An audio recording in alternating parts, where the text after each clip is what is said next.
Especially during a recession, we almost automatically think that anything that saves jobs is good, and anything that destroys jobs is bad. But what would our world look like if we took this idea seriously? 200 years ago, virtually everyone was a farmer. In those days, virtually everyone had to be a farmer just to feed the population. People often went hungry, nonetheless. Over time, though, people invented new and better ways to put food on the table. Better seeds, better plows, better fertilizer, better energy sources. A farmer with a tractor was able to produce far more food than a farmer with a horse. A horse has but 1 horsepower. As food production shot up, the fraction of people with farm jobs quickly fell. Would it have been a good idea to ban the tractor to save those jobs? In hindsight, the idea seems silly. If government held back progress, we'd still be hungry and we'd still be farmers. But when people are losing their jobs, we almost always see disaster. Humans suffer from what I call make-work bias, the tendency to judge economic performance not by production, but by employment. Time really is money, a lot of money. If a superfluous worker earns $30,000 a year to sit quietly at his desk, the world is roughly $30,000 poorer. Why? Because the worker could have been doing something productive instead. Doing something productive instead sounds awfully vague, especially if you just lost your job.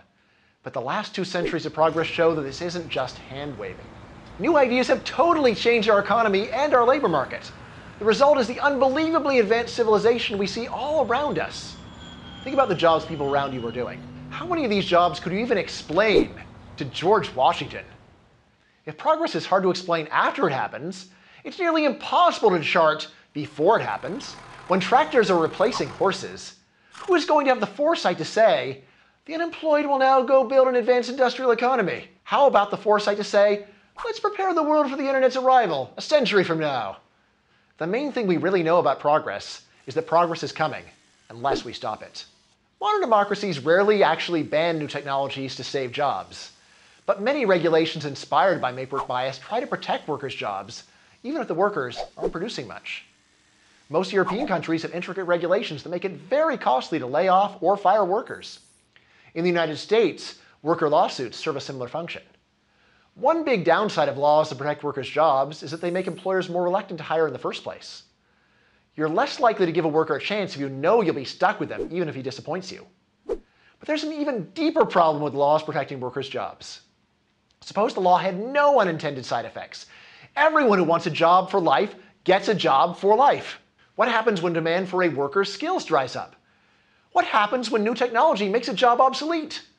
A lot of workers will keep drawing a paycheck to produce little or nothing of value, and our whole society will be poorer as a result.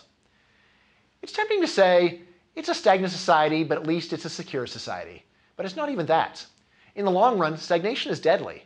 When disasters hit, rich societies have the spare resources to cushion the blow. Rich societies have the flexibility to adapt. The best social insurance is to make more progress, not to make more work.